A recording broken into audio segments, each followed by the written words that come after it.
Olá, eu estou gravando uma mensagem para todos os meus parentes, meus amigos, meus irmãos de fé, e eu gostaria de chamar a sua atenção, principalmente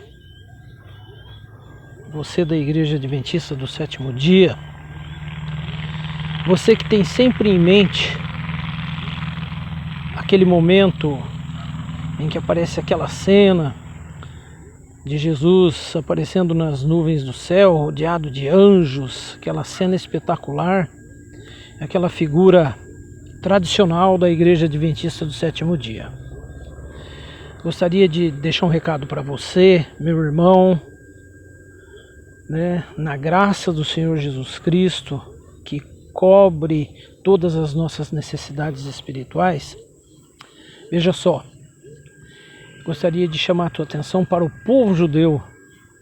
Como durante anos e anos nós criticamos os judeus dos dias de Jesus por não ter aceito Jesus como Filho de Deus. Então preste muita atenção no que essa mensagem tem para nós. Veja só, tudo começa mais ou menos assim, quando Jacó está nos seus últimos dias de vida, reúne seus 12 filhos para proferir as bênçãos patriarcais que cabia a ele fazer. Chega na vez de Judá, que daria origem ao povo judeu, Ele diz, a bênção de Judá foi a seguinte: o cetro não se arredará de ti até que venha Siló.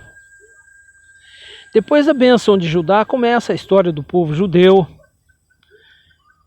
e por ali vai as conquistas de Davi, e mais tarde, para ganhar tempo, vocês se lembram bem da estátua de Nabucodonosor, aquela profecia de Daniel.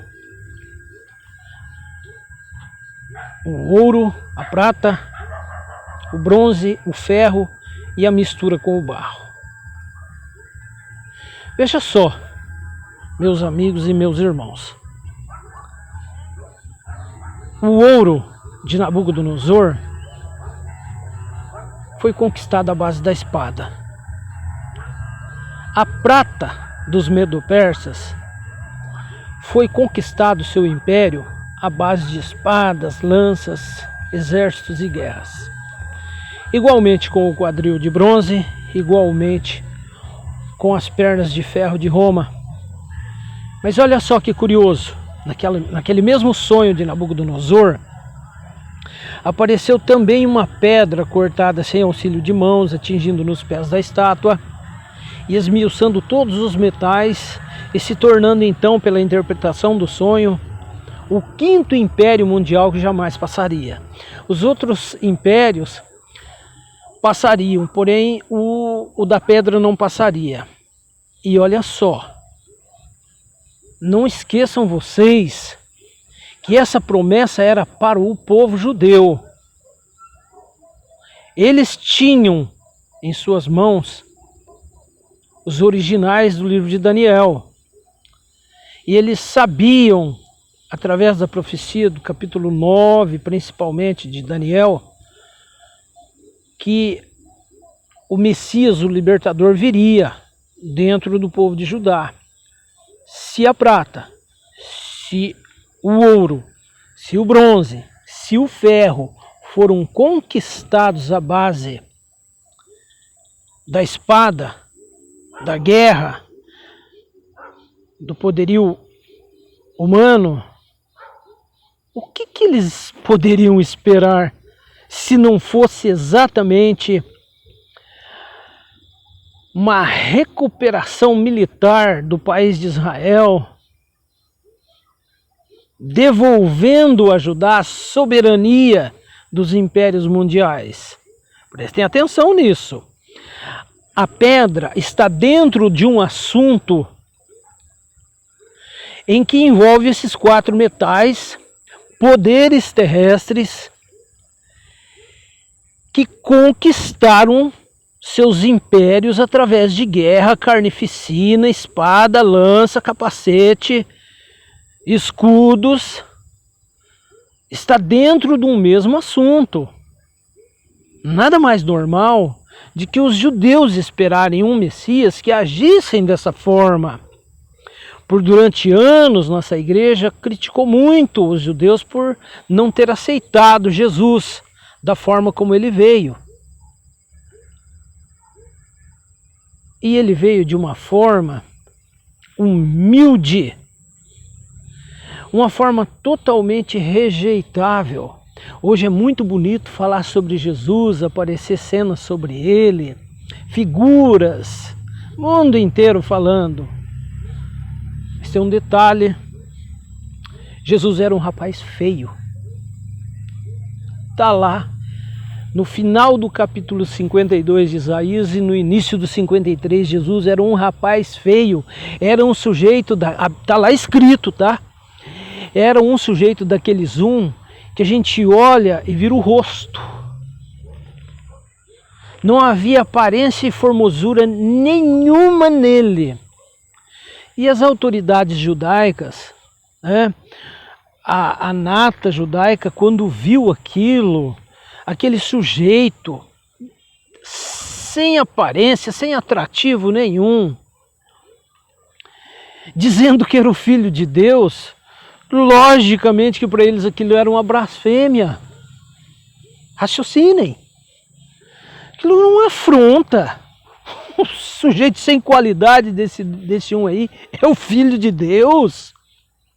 Olha só, como é fácil fazer um estardalhaço de pregar evangelho e construir igrejas bonitas, suntuosas, palacianas até, pela face da terra, levando o nome de Jesus. Mas e se fosse nós hoje, vendo um sujeito como ele, dizendo que era o Filho de Deus? Nós ia acreditar, nós ia aceitar? Então ele veio de uma forma que pouquíssimos dentro do próprio povo judeu aceitou. Cuidado, irmãos. Está para acontecer alguma coisa semelhante. Tudo que está na Bíblia vai se cumprir. Tudo que está escrito na Bíblia tem se cumprido e continuará se cumprindo. Portanto, lá em São Mateus 24, um assunto que nós adventistas não damos muito valor. Diz bem assim: naquele dia estarão dois no campo, um será tirado, o outro será deixado. Estarão duas no moinho, uma será tirada e a outra será deixada. Cuidado, irmãos. É necessário um algo a mais para entender a presença do Ser Divino em nosso meio. Esse algo a mais é oferecido somente pelo Espírito Santo. E o Espírito Santo, meus amigos e meus irmãos, só consegue trabalhar na mente de pessoas que estejam dispostas a aceitá-lo. E ele só encontra espaço na mente de pessoas que não se deixam dominar por tradições humanas. Quando Jesus esteve aqui, vocês se lembram que havia muitas tradições dos anciões, e essas tradições impediam a maioria das pessoas entender que aquele sujeito humilde, pobre, feio fisicamente falando, era o Filho de Deus.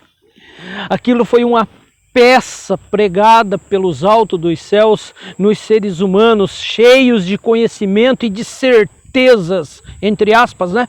Certezas que não levam a nada. Eram todos cheios de tradições.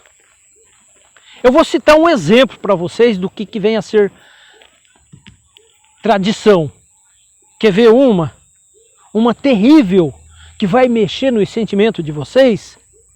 É o pôr do sol de sexta-feira à tarde. falar nisso para um adventista do sétimo dia é a mesma coisa quase que Jesus dizer para Anás e Caifás que ele era o Filho de Deus. Está blasfemando. Em lugar nenhum da Bíblia vocês encontram orientações, regras, diretrizes, determinações de se cantar hino, fazer orações, uma cerimônia para abrir uma nova etapa de 24 horas. Ora, fazer isso não é feio, não é errado, não é pecado, certo? Agora pense o contrário e deixar de fazer. Você vai se sentir pecador. Poxa vida, eu não fiz o pôr do sol. Isso é tradição humana. Você não encontra isso na Bíblia. Portanto, meus amigos e meus irmãos, nosso mundo está para entrar numa etapa complicada. Estamos vivendo uma fase de mentira mundial. E somente o Espírito Santo será capaz de fazer você discernir uma coisa da outra. Obrigado e nós volta a se comunicar novamente. Que a graça do Senhor Jesus esteja com todos. O poder de Deus e a proteção divina com todos vocês. Amém.